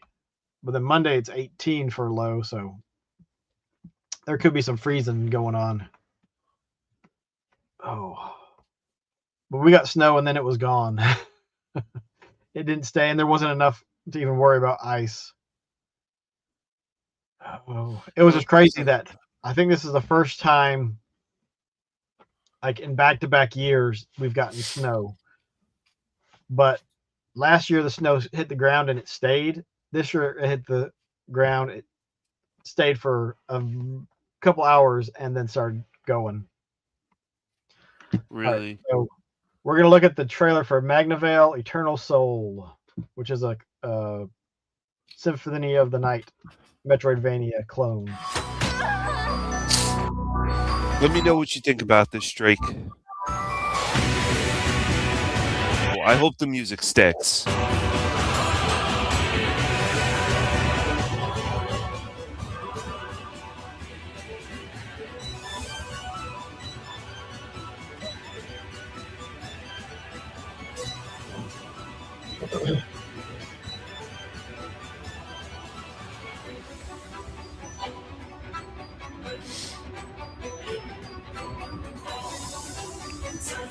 Like, even the forest is something that we didn't get in Symphony of the Night, only in the Japanese version.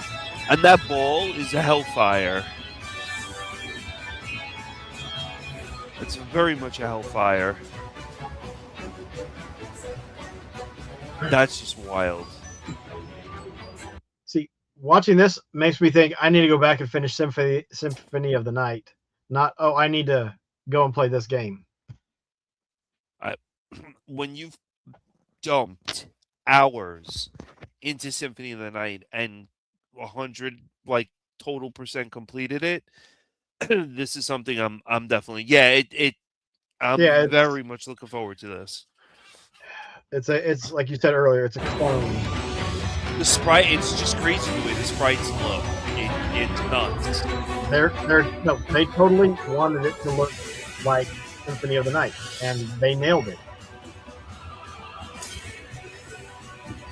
By the look of not only like the characters, the background. That just looks crazy. Even the freaking steps. Yeah. Look at that. Come up on the screen. This clock tower. That's a move from Aria of Sorrow. Now that, Drake, do you remember that in Symphony of the Night? The thing?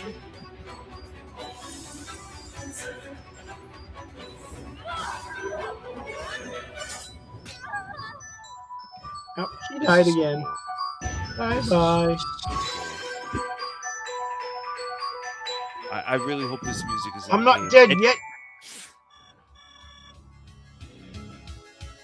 But I killed you.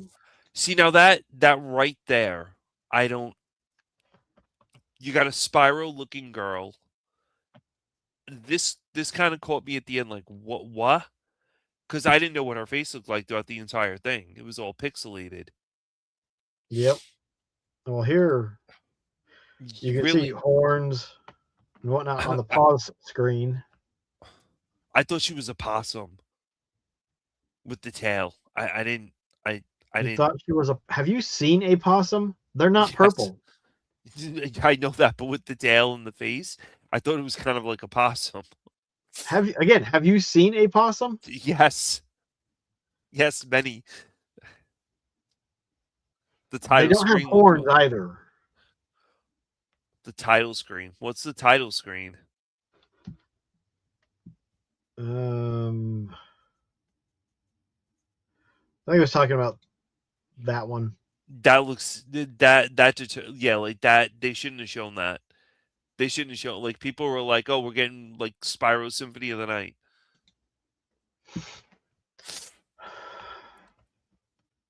Hedgehogs aren't blue either. This is true. Hedgehogs aren't blue. It's true. Spyro of the Night. Spyro of the Night. Yeah, Spyro of the Night. You got it right. Symphony All right, of that's what Spyro. everyone needs to start calling it. Spyro of the Night. Symphony. Not Magnavale Eternal Soul. The Symphony of Spyro. Spyro of the Night. It's Symphony wild. of Spyro.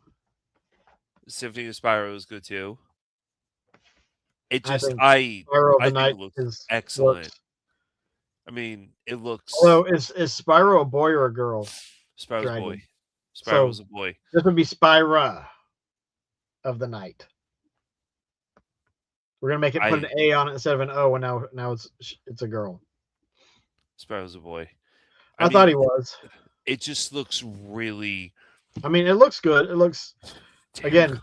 It's one of those games that if it comes out and it's like $20, it's like you're gonna get a good game for $20. You know what's crazy with the pause that you have right up here? These trees were in Symphony of the Night, but they were in the Japanese version for Saturn.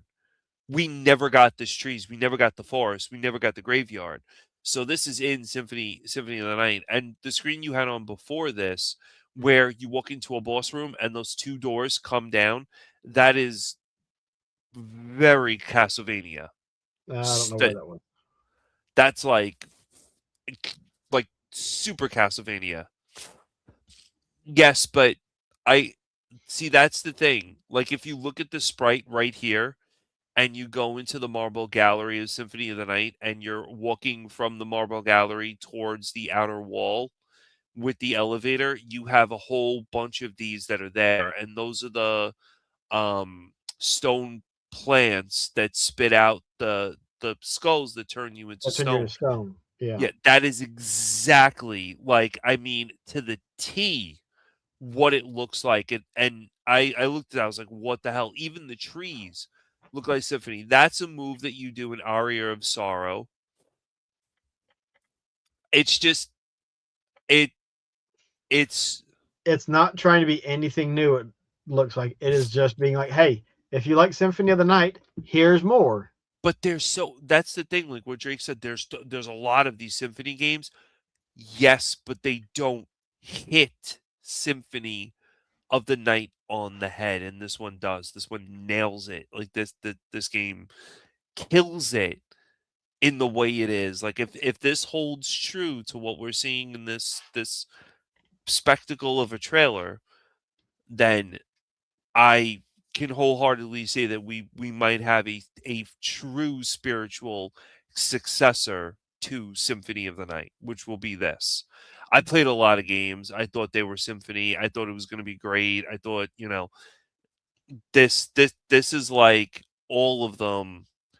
Aria, Ecclesial, Symphony, all into this. It looks really good. Like if she brings out Familiars, it's a done deal for me.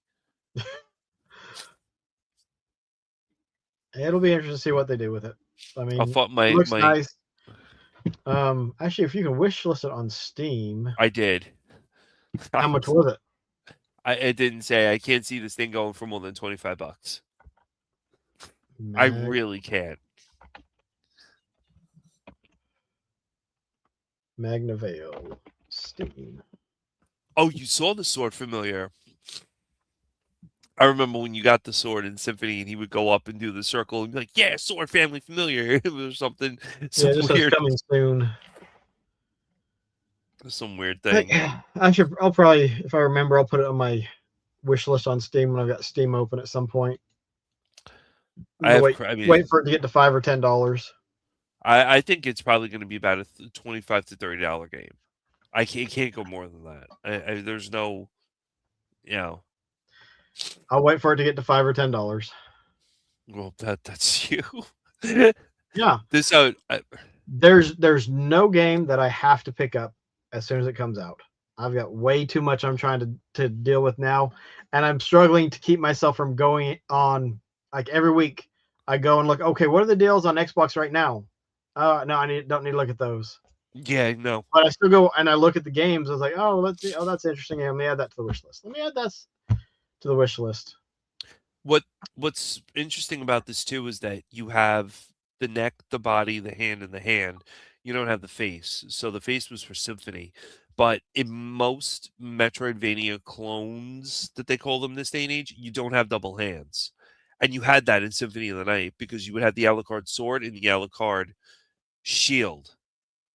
And you would have two hands to equip the shield rod with whatever other shield that you would use, or, you know, the two heavenly swords or whatever, or two chrysograms. So it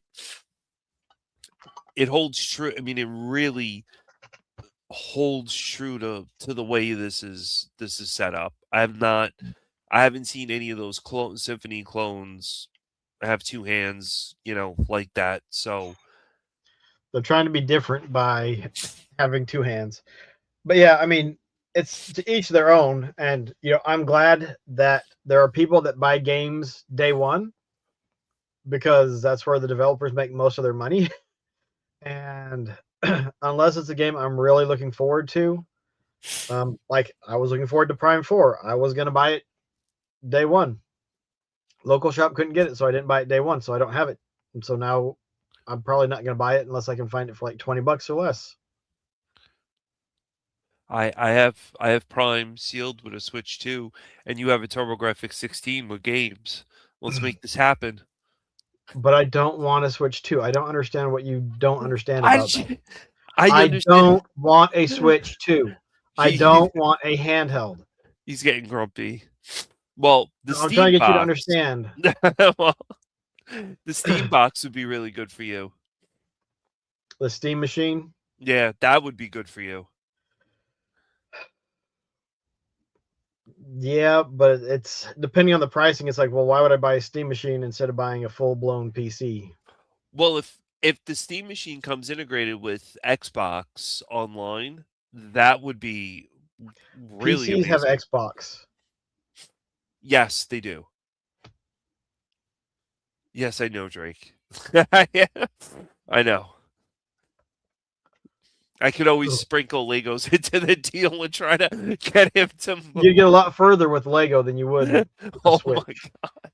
my god! So, I think this looks it looks. Great. I hope it does well. I hope it does really well. But there's nothing for me that's like, okay, this is a day one purchase. The games that we talked about for looking forward to in 2026, none of those are day one purchases. They'll sit on my wish list until it gets to the price that I feel like paying. I could say this would be a day one for me, only for the fact that I want to support the developers because they actually listened and did stuff that Konami has forgotten. And I'm happy to support developers that do this. If I could find the developer name, I'd follow them on Instagram and say this is probably the greatest thing I've seen in years. It should tell you on the Steam page, developer and the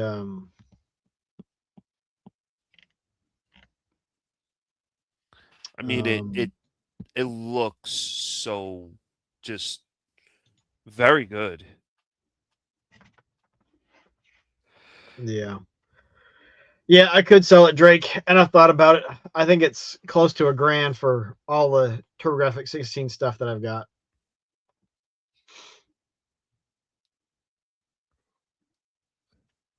That would be crazy. Part of me is just like, do I want to sell it? I mean, there's some games I wouldn't mind getting rid of. But, yeah, there's just... And honestly, I probably should sell it because I don't do anything with it. And I've got the mini if I actually want to play anything. The Turbo Mini. Did they ever hack the mini so that you could put games on it? You could hack the Mini and put games on it. Definitely. Oh, so you've seen hacks for it? For the Mini? Yeah. People have hacked For the Mini. TurboGrafx 16 Mini. Yeah, you could definitely hack it.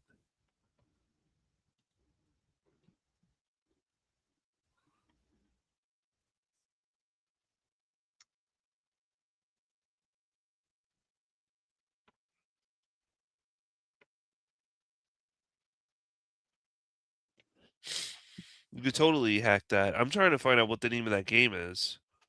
What game? The one we just had up. Magnavale, Eternal Soul.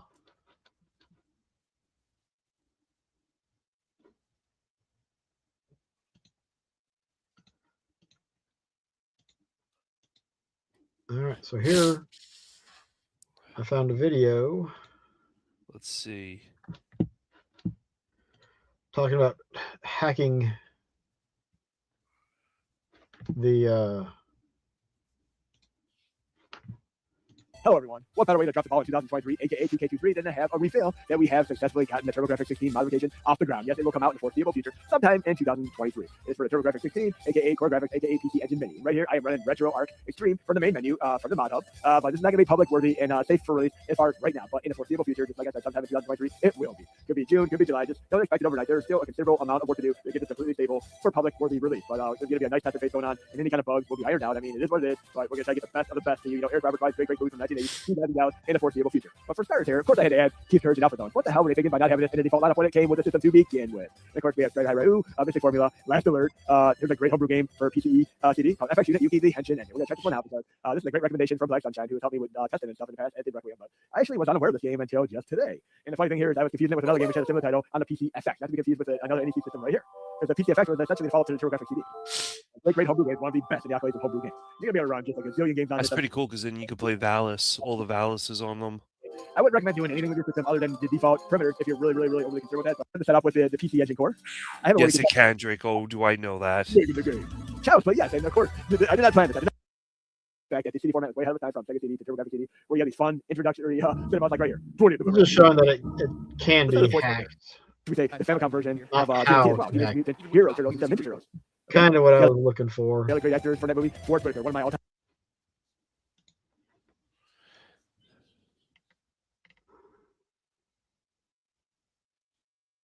It can be hacked. Well, 2 years ago. Still waiting patiently for this one. I can't wait to play the Legendary Axe on my PC Engine Mini finally.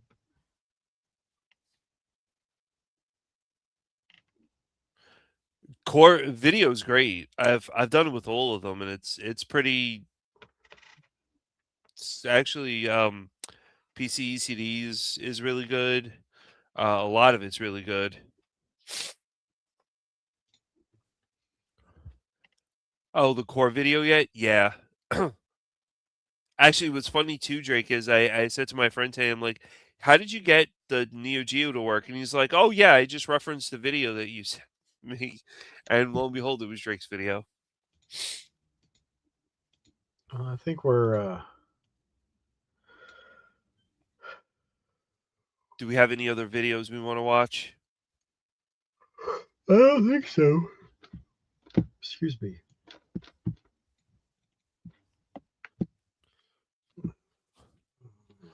Think we're... Neo Geo is very tricky. Yes, it is. He Yeah, said so. I got the himself. Neo Geo Mini sitting in the closet. There was a Neo Geo Mini? I'm pretty sure there was.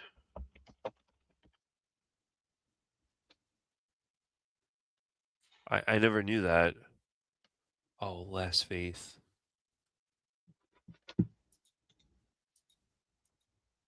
See, this is another game that was supposed to be like Metroidvania-esque.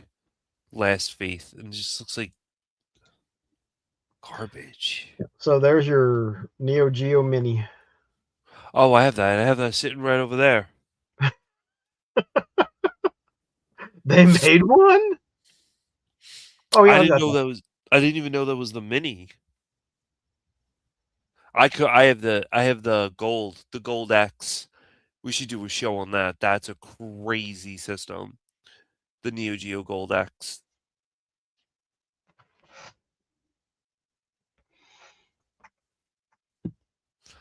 Where is mine? I should take mine out and play it. The Gold Axe. The other thing is like, I've got the Genesis 1 and 2 minis. I got the NES and SNES mini. I've got the PlayStation mini. I got the TurboGrafx 16 mini. I got the Neo Geo mini, and they all sit in their boxes. Yeah, my Gold sits in its box. I probably need to take them downstairs where I don't have access to all of the actual consoles. And then once in a while I could pull one out, hook it up, and play it.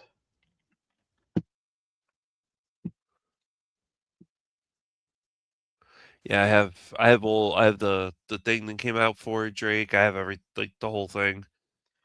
Yeah, I put, I think, all of the North American and PAL games released on the NES Mini, but it won't play Famicom games, or at least the version that I hacked it with won't play Famicom games. So, that is nuts. 680 for this thing. Damn. I don't have an NES Mini. I have a Mister. I don't need an NES Mini. well, I have all these minis and all these consoles. I don't need a Mister. That's true. I mean, you could take the Mister, and get rid of all the minis and save on space. I would keep the physical actual consoles. I would get rid of the minis and just have the Mister replace them. Oh, but get rid of the physical consoles and just have the minis. The physical consoles are too important. The minis What do you don't mean? emulate. The minis don't emulate. Like the minis, you're not going to get the same experience on a mini that you are on a physical console. There's even the FPGA consoles, you do not get 100% the same experience for all the games. No, you don't. I think the closest thing probably to it would be the Mister. I think the Mister would be the closest. The you would Mister's get. FPGA. It's not 100%. Just But like it's- the analog right. consoles aren't 100% complete. Right, it's the closest you would get would be the Mister. No. The Mister and the analog FPGA stuff, it's the same thing. It's just the Mister is multiple things, and the others are just specific things. You don't think playing on the Mister would be like the closest you would get to playing on a physical console? I don't think, depending on how they have it all programmed, the Mister could be better, it could be worse, it could be the same as the analog version of whatever console. And the Mister is like a multi-mini. Yeah, it's true. So because That's Drake true. says Mister is greater than Mini, and so it's the Mister is a multi-mini because you have multiple systems on it. This is what I was playing. Oh, the Pocket. Best opening music ever in a game for Game Boy. Sure, why not? Best. It's great. But yeah, this has open FPGA and everything in it. I just you quick cart and you have open FPGA and you just load everything up. It's like the Mister on the go.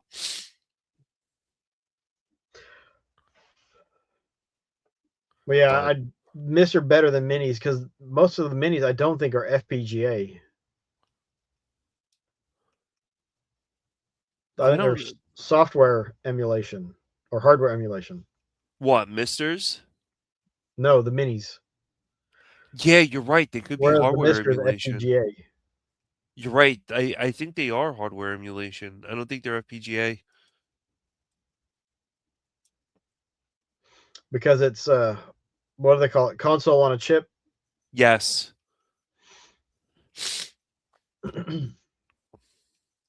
I don't know too much, Drake, about how the Mister works with the cores and how everything gets set up. I know analog, like when you buy what I want is the analog Duo. I know that is specifically set with the chipset in order to play Turbo and PC Engine. So that I know. I just program specific for that, but I think most of them can actually be jailbreak. Yes. To play to put other stuff on there. Well,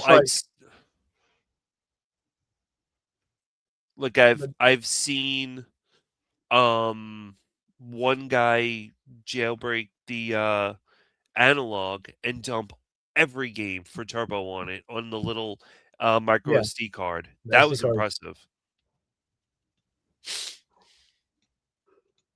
But the thing is, with the EverDrives or flash drives, you get one of those, and then you have all the games that you need. Right. That's true too. I have like 2 EverDrives sitting in the drawer for this, and I don't, because it came with them. I just don't even know. Like whatever. I don't care. But yeah, I mean, Pocket is somewhat open. Pocket is somewhat open. You're right about that. EverDrives are great. The EverDrives are good. I agree. They're neat, but so I've got multiple EverDrives right there. That's where they spend most of their time, because generally I go and I grab a cart and I plug it in. My EverDrive's sitting in a drawer. They're great, but I mean, we don't use them. They're, in fact, here's one of them. Is it in here? No, it's not even in here. That's great. I don't know where the hell that is. And is this in here? Yep, here it is. Game Boy EverDrive.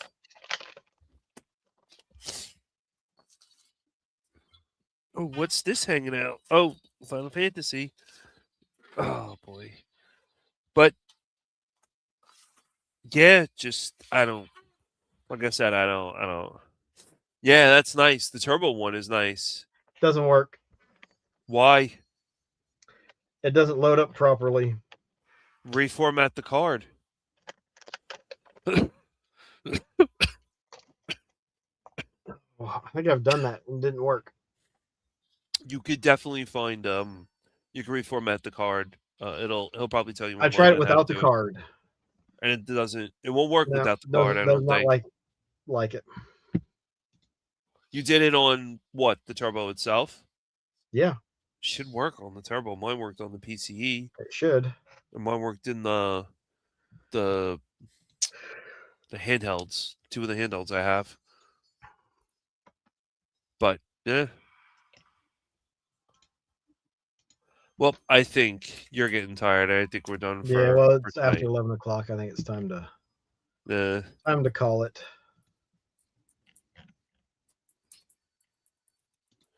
Let me look. Thanks Analog. for hanging out, everyone. We'll be back next week, possibly looking and talking about collecting and collections in general. So you can see there's, video games, and then there's some figures right there, and then there's a couple pieces of Lego and all kinds of other stuff. But unless Nintendo Shadow drops a Direct or Treehouse or whatever they call it. Yeah, exactly. That everyone's been looking after for so long. Yeah. They've all been talking about it. But everyone have a good night. Yep. Catch you all later, and keep it Sega. Or retro. Sega's mostly retro. Somewhat. Later, Drake. Thanks for hanging out. Yep. Good night, Drake. Stay safe with all that snow that's coming.